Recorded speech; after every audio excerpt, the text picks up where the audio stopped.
지금 일단은 금리 정책에 관해서 조금 잘못했다라는 평가가 지금 이제 많아지고 있고요. 아 그래요. 예. 그리고 최근에 있었던 여러 가지 이제 말 실수라든지 네. 뭐 이런 부분도 좀 있고요. 말실수. 특히 이제 뭐 내란 국면에 갑자기 최상무기를 조금 엄호하는 발언도 좀 했었고요.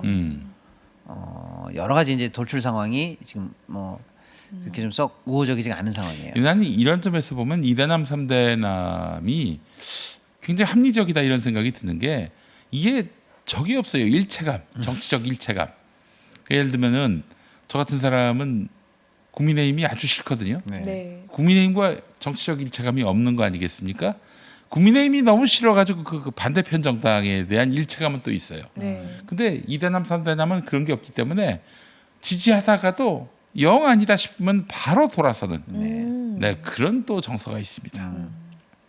발빠르게. 이게 움직이는. 창드래곤이 그래서 과거에는 좀 인기 받다가 네. 갑자기 하루가 다르게 인기가 네. 추락했다. 예, 설명을 잘했는지 모르겠어요. 네, 그럼 이제 마지막 시간 얼마 없으니까 짧게 정리해 네, 짧게 볼게요. 해주시죠. 음. 이제 창드래곤 말씀하셨으니까 이제 채권 시장 얘기를 좀 해봐야 네, 돼요. 네. 네, 우리가 1년 동안은 지금 특히 이제 이재명 정부 들어와서는 지금 2,300에서 출발한 증시가 지금 4,100, 200 올라가면서 네. 몇 개월 내내 사실은 6개월간 우리가 증시 얘기를 많이 했습니다. 네. 근데 제가 볼 때는 앞으로는 약간 채권 얘기를 많이 하시게 될 것 같아요. 오. 그 이유가 있어요. 하나는 이제 지금 우리나라 채권 시장이 너무 좋지 않아요. 최악입니다. 네. 이보다 최악일 수 있을까 싶을 정도로 사실 시장이 지금 좋지가 않은 게 작년 요맘때 한국은행이 내년 2025년에는 금리를 왕창 내려서라도 경기를 살리겠습니다. 이 얘기를 대놓고 했어요. 네. 그러니까 금리를 낮춘다는 거는 채권값이 거꾸로 올라간다는 뜻이거든요. 네. 그러니까 지금 빨리 채권 투자해 놓으면 연말까지 가면 채권값이 더 많이 오르겠네라고 하니까 연초에 대규모 자금이 사실 채권 관련해서 배팅이 돼 있었어요. 아하.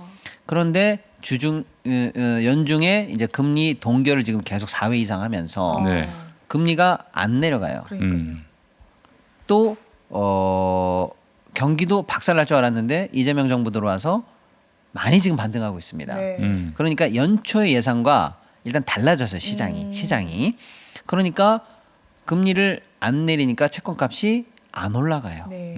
그리고 오히려 시중에 있는 금리가 더 많이 올라가면서 실제로 채권값이 떨어져요. 그러니까 연초에 잡아놓은 채권 플레이어들의 이 배팅이 엇박자를 내면서 어마어마한 현재 지금 손실 구간에 손실이겠네요, 들어갔어요. 정말. 네. 근데 이제 채권 시장이 여러분 잘 모르시겠습니다. 증시보다 더 큽니다. 음. 그러니까 더 큰 시장에서 안정적으로 가야 되는 시장에서 이 정도 손실이 났다는 거는 네. 더 큰 충격이에요. 네. 자, 이 상황에서 아까 우리가 일본 엔캐리 트레이드가 나오면 뭐라고 그랬어요?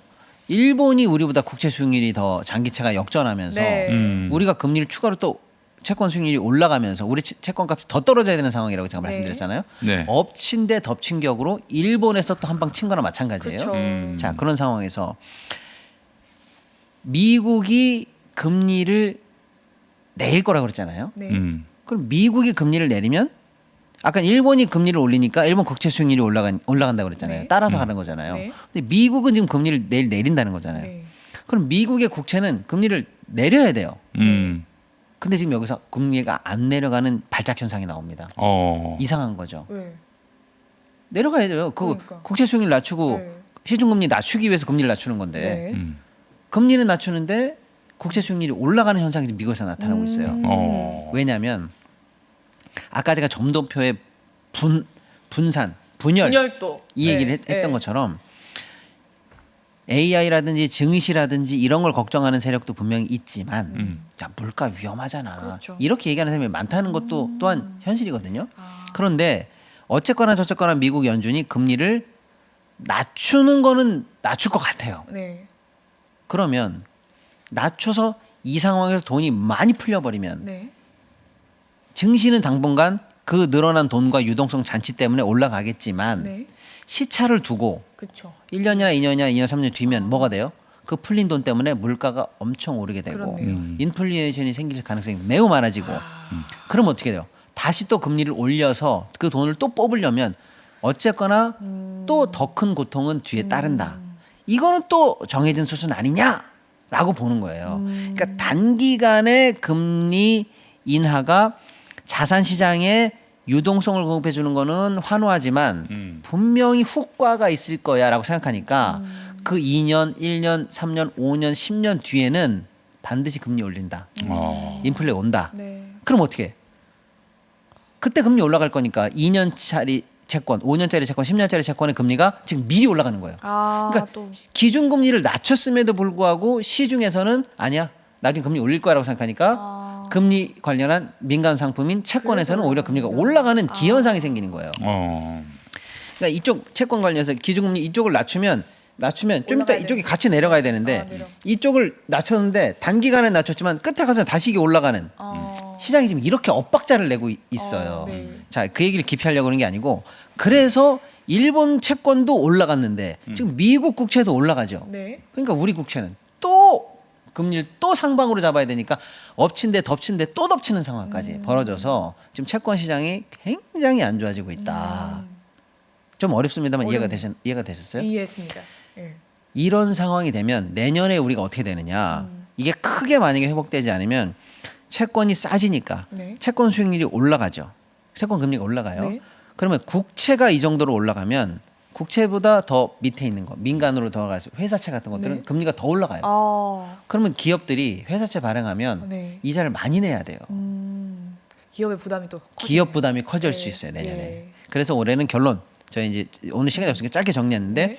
증시 관련해서는 우리가 6개월간 얘기를 많이 했는데 네. 내년에는 사실은 이제 채권 관련해서도 얘기를 더 많이 하게 될 거다라는 말씀. 이게 만만치 않은 노이즈가 있을 거다라는 말씀 좀 미리 드려보겠습니다. 참. 예. 그러면 지금 어쨌든 국채 매입을 하겠다라는 조치가 있는 건데. 그거는 지금 짧게 말씀드리면 네. 아까 그 이창용 총재가 지난번에 이제 금통위 할 때 네. 채권 시장 너무 어렵잖아요. 네. 뭔 수를 내야 되는 거 아닙니까? 라는 질문이 많이 나왔어요. 네. 기자간담회 네. 때. 그랬더니 뭔 수를 내실 건가요? 그랬더니 아니 싫은데 이렇게 얘기했어요. 지금 그럴 때 아닌데 나 그렇게 생각 안 해. 이렇게 싹 딱 잘라버렸어요. 네. 그러니까 시장에서는 어떻게 생각? 구원의 동아줄이라도 한국은행이라든지 누가 좀 내려주길 바랬는데 지금 이렇게 채권 어려운데 네. 결국 어떤 조치가 없겠구나라고 네. 해서 시장이 단념을 했거든요. 그런데도 불구하고 아까 얘기한 것처럼 일본 문제, 뭐 문제 이렇게 채권이 더 어렵잖아요. 그러니까요. 그러니까 한국은행이 스리슬쩍 어저께 1.5조를 투입해서 네. 국채를 샀어요 시장에서. 네. 샀습니다. 네. 그러니까 시장에서는 이게 혹시 시장 살리기 조치의 이 시작 아닌가? 가뭄의 단비 정도는 내려주는 거 아닌가? 라는 이제 해석을 하기도 합니다. 근데 장기적으로 봤을 때는 어쨌든 이런 조치가 네. 일단 있었다 이런 네. 얘기. 예. 알겠습니다. 좋습니다. 네.